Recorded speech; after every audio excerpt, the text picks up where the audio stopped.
Welcome to the Oregonian studio. This is Connor Letourneau. He covers the Beavers for the Oregonian. I'm Tyson Alger. I cover the Ducks. We're kind of the beat partners for the baseball season. We're both full-time basketball. Well, I have about a week left of football before basketball begins, but Pac-12 play begins in just over a week. Oregon and Oregon State are going to be playing each other on the 3rd. We figured this would be kind of a good time to catch everybody up on just what's been happening over like the first 10 or so games of non-conference play. And I think both of our teams have been equally surprising based on some of the very low expectations heading into the start of the season. Definitely. I think you can make the argument that Oregon State's right up there with Washington in terms of biggest surprises in the conference right now. Oregon State entered this season. It's a distant last preseason pick in the Pac-12 for obvious reasons. They were losing their top 5 scorers. They had a new coaching regime, a ton of moving parts with them. They had to have open walk-on tryouts just to round out their roster. Only had 8 scholarship players entering preseason. So, they were supposed to be in for a tough year, but they jumped out to an 8-2 start. Obviously, they were feasting on some pretty lean non-conference competition, but they hung in there in Las Vegas against Auburn and Oklahoma State. And right now they're coming off a tough loss at Quinnipiac, which was a little bit of a letdown after a rout of DePaul at home. But this team overall is kind of buying into Wayne Tinkle's defensive-minded philosophy. They're 5th in the country in field goal percentage defense. They're also last in the conference in scoring. But they're kind of following the blueprint that Tinkle had in store for them. And it'll be interesting to see if that can help them nab some conference wins this year. Yeah, and I think equally with Oregon, too, because this was a team that had 3 returning scholarship players from last season, 4 returning overall if you count one of the walk-ons. They had, like Oregon State, big open tryouts at the beginning of the season. They've been without 6'10" center Michael Chandler for the first 9 games of the season, and they've come out to a 9-3 start. They've played really well against bad teams. They've beat, like Oregon State, they've beaten the teams that they probably should. They've given some decent teams a run. They played Michigan hard into the 4th quarter, same with VCU. They've lost, I think one bad game was the loss to Mississippi. But other than that, like last night was a relatively nice win against Santa Barbara after kind of faulting in the second half. And I think that's kind of what this Ducks team is going to be this season. They'll be exciting the whole time. There's going to be a lot of bad basketball mixed in at points during the games, but ultimately they're talented enough to win some of those games. But once the competition starts getting harder, it's going to be interesting. Yeah, it's definitely. I'm really curious to see what happens in that game. I believe January 3rd, right? Yeah. The Civil War game. I think these are 2 teams that we're still learning a lot about. And obviously, Oregon State has had a nice start, but they've played almost no one. And who's been their toughest? Was that Auburn? Oklahoma State. Who's actually a pretty talented team, and they hung with them until the last 3 or 4 minutes or so. So that was an understandable loss, and then they hung close with Auburn, who's a decently talented team, and then their only bad loss really was Quinnipiac. Yeah. And I think part of it was it was their 4th game in 8 days. They were playing 3,000 miles away from home in a pretty lame road environment. So I think that they were just kind of had a letdown. Gary Payton II, who's been a revelation early in the season, delivered a dud of a game. 0 points, 1 rebound. So I expect. Which is crazy because you've seen how good he can be at times. He had that triple-double. Right, just a week earlier. Yeah. He's been phenomenal to watch. I've told people that I haven't seen as entertaining of a college basketball player in a long time. He can literally do anything. Yeah. I mean, he's the best rebounding guard I think I've ever seen. He's 3rd in the Pac-12 in rebounding between a 6'9" guy and a 6'10" guy, and he's a 6'3" guard. Yeah. So that says a lot. And he's also leading the team in steals. He's a leading scorer right now, leading rebounder, 2nd in blocks. So he's a fun player to watch. I think everyone's very pleasantly surprised with what he's been able to bring. Yeah, and I think so far the most surprising, or not surprising, but exciting player to watch for the Ducks has been freshman Billy Brooks. He's actually not supposed to be a freshman until next season. He's reclassified, came in early, and honestly, I think that's been the biggest factor for Oregon's early success so far, because you have Joseph Young, who is the leading returning scorer in the Pac-12, but he's a very dynamic guard, but they didn't have anybody kind of on the inside on the wings that could really help support him. And you have Brooks, who I believe is about 6'6". He can shoot from the outside. He's been really, really good at getting to the rim in the paint. He's averaging about 16 a game right now. No, he's averaging 14.4 a game and 6 rebounds, which is, pretty impressive for a freshman. I think his only thing going forward is he's a very peaks and valleys sort of player in terms of his focus and mentality. If he's like last night, he was in foul trouble and he kind of let it get to himself a bit. And so when he's going well, his mindset just is to drive and score and kill, But he's definitely a guy that can get a little bit emotional at times. And he's a guy that could easily still be an high scorer right now, right? Yeah, definitely. But he reclassified because he's from Canada. Yeah, and he's been really good. Elgin Cook's been decent. The one worry this year with Oregon was kind of like their depth. Like after kind of like their main 2 or 3 guys, they were wondering, how are you going to fill out some of these guys with a bench that has, they're only about 8 deep total. But you've seen some nice play off the bench from like freshman Jordan Bell, who already has, I think, 37 blocks on the season. He's already moved into Oregon's top 5 single season record for blocks, and we're 9 games into the season. So you are seeing some contribution from those guys. A lot of those guys are getting that early playing time because of how depleted the roster was after last season. But do you feel like this team's kind of putting that tumultuous offseason in the rearview mirror at this point? Yeah, I think so. I mean, there's still some ramifications from that just in terms of where they are on the court standpoint. You lost 3 guys who would be probably starting on the team this season. And, not to mention, some of the recruits who didn't get into school and some of the other guys who transferred. But I think at this point, you look at their record and kind of the way they're playing, and it's more, it feels like a mid-season thing, and that feels like kind of a different team season ago sort of thing. Nobody really talks about that stuff anymore. It's more about how this team needs to play defense because they haven't done that particularly well yet. So.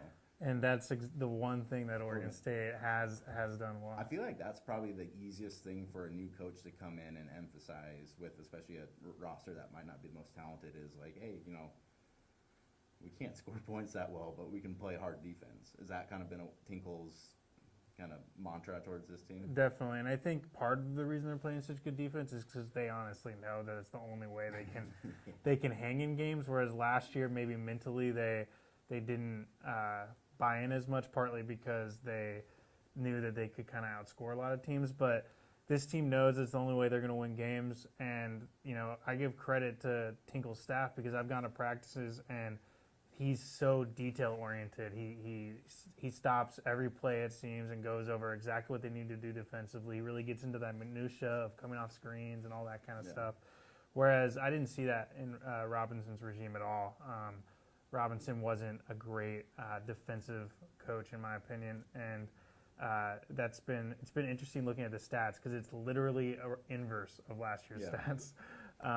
It's a lot can change in a year. So it will be interesting once Pac-12 play begins. I think the Pac-12 on the whole overall has done pretty decent so far during non-conference schedule. I know last time we were together was at the media days, and we were kind of talking about how we thought this is going to be a pretty down year for the Pac-12. Mm-hmm. That might still be the case, but I think we've seen kind of a nice surprise in how Washington's playing. They're 11-0. They're ranked in the top 25. Phenomenal defensive team. Yeah. They're the only team higher than Oregon State in field goal percentage defense. They've got some good big guys inside who really protect the paint, and they've got some good guard play and 2 Portland area natives, Nigel Williams-Goss and Andrew Andrews. So they're a talented team that I think is going to be one that's going to be tough to watch. I think entering the season they were 7th or 8th pick in the conference, and they're going to be. I expect them to keep this up because they've beaten some good teams. They had that win over San Diego State where they limited them to like 30-something points. It was a really great defense. And they just beat number 15 Oklahoma by 2 points at home, and that was a big win for them. So I honestly think this team is for real, and it'll be interesting to see if they can actually give Arizona a run for its money because Arizona, as expected, is great. They lean on that defense, but they also have so much length and athleticism. I think they're going to be tough for anyone. And another kind of pleasant surprise has been California. Tyrone Wallace right now, if the season ended today, would probably be Pac-12 Player of the Year. He's been stuffing that stat sheet. Has been a huge revelation for them this season. I think he's upped his points per game by around 10 per game, and he's really become the guy for them. And then obviously Utah is a team that had a lot of expectations entering the year, and they're kind of living up to them. They had the injury to Loveridge, which was big for them, but Blon Wright shouldering the load and doing well. That 3-point loss at Kansas, I thought was a very impressive game for that. Kansas had our early losses too, but I forget who they had. That Kansas had a really big win last week, and they're a very good team. And Utah went on the road, just third game of the season, and lost 63-60. I thought that was a really good showing for one of the Pac-12 teams that wasn't considered to be the best one. I think Arizona was the runaway favorite, and it was just kind of like who was going to be shuffling the deck for number 2 after that. And then on the other side of things, you have some teams that are kind of disappointing so far. Stanford has Washington State. well, I'm talking about teams that had expectations during the year. Stanford entered the season with a lot of returning talent, and they've had some tough losses. They lost by 15 to DePaul, which is the same team that lost by 30 to Oregon State. And then UCLA, it's one thing to lose to Kentucky, but to lose to Kentucky in the way and the fashion they did was absolutely embarrassing. 7 points in the first half, and 7 was a stretch too, because it was at about 2 points with about, I think, 2 or 3 minutes left in the half there. I was watching that game on TV. The Ducks were playing at the same time, and I couldn't make it down to that game. And my goodness, that was one of the most explosive defensive efforts I've seen from a college basketball team ever. I think a lot of people overlook defense in college basketball, not as a whole, but you got a whole bunch of these high flying scorers that come in one and dones, but that whole Kentucky team is just bought in defensively, and they're incredible. Yeah, I mean you literally cannot go inside against them because they have so much skill and size. It was like watching a varsity team play against the 8th graders, where not only were they better, but they were just physically more mature than the team that's been the closest against them all year was Columbia. Yeah, and that's because they're a good outside shooting team. That's the only way you're going to hang with Kentucky is hitting your threes. Yeah. So start filling out your brackets now. I think the Wildcats might have a good shot. But I think the bottom of the conference right now is probably the worst we've seen it in a while. USC is a bad team. They have a couple good freshmen, but they opened the season with a loss to Portland State, who is a mediocre mid-major program right now. Arizona State had a decent start, but they've kind of fallen off the cliff, so to speak, in recent weeks. And Washington State has just seemingly gotten worse under Ernie Kent. Ernie Kent's rebirth in the Pac-12 isn't starting out. Because one thing people don't realize with Washington State is even though that team wasn't very good last year, they lost pretty much all their complementary pieces outside of behind Devontae Lacey. So people were saying, they still have Devontae Lacey, they have a new coach, they're going to be better this year. But they literally have no one other than Devontae Lacey, and they have the big man who was averaging, I think, 3 points per game last year, and he's been a solid number 2 guy for them, Hawkinson. But you need more than that, and they have some really glaring losses. They got absolutely shellacked by UCSB. They lost to Idaho, which is not a great team. Yeah. They lost to Santa Clara. UCSB is the team that the Ducks beat in overtime yesterday too. And keep in mind that a lot of people thought Oregon was going to have a bottoming out season. Well, it just goes to show you where their bottoming out is compared to Washington State's, because Washington State lost by 30 to them. So right, no, it's on a neutral court too. Definitely. So I think right now it's going to be interesting entering conference play. I think my money would be on them. There being 4 NCAA tournament teams coming out of this conference, which is actually more than I thought entering the season. You think Cal's going to hang in? I do. I think Cal is better than we thought. Yeah. I think Tyrone Wallace is the real deal, and I think that they have some good complementary pieces around him. I think that they're going to do enough to make March Madness. And right behind them right now in the standings is Oregon. Do you think Oregon could make a dark horse bid? I think they're a team that if things go right for them, potentially, I think in the Ken Palm ratings right now, they're in the low 50s. I think a lot of it depends on how healthy and effective Michael Chandler can be coming back. The Ducks were an incredibly small team without him. He's been back for 3 games, and he's looked very, very rusty in those. He only played 8 minutes last night. He got into foul trouble, but he really gives them a different dimension than they had before, and they were playing pretty decent basketball without him. So if you can have that 6'10" guy in there, that's kind of a stopper, and then you can spell him with Jordan Bell, who's 6'9". It gives them a little bit of size, and it's just a matter of guys like Joseph Young's one of the most electric guys in the conference, but he's also very streaky. He's had some very bad shooting nights so far. But I think if he can get some consistency and Brooks can kind of continue to do what he's been doing and still get a little bit of contributions from the other guys, I think they could maybe contend for, like if the Pac-12 is getting 4, they could maybe give the 4th seed a run for the money. But I think that's why. I think the biggest criticism from people who don't know college basketball that well is like the regular season is pointless. But I think for this Pac-12 season coming up, like there's going to be a lot of drama in those teams position themselves after Arizona, because I think it's kind of a consensus that Arizona is going to win this thing pretty easily. Definitely, I don't think anyone really even comes close to Arizona right now, as expected.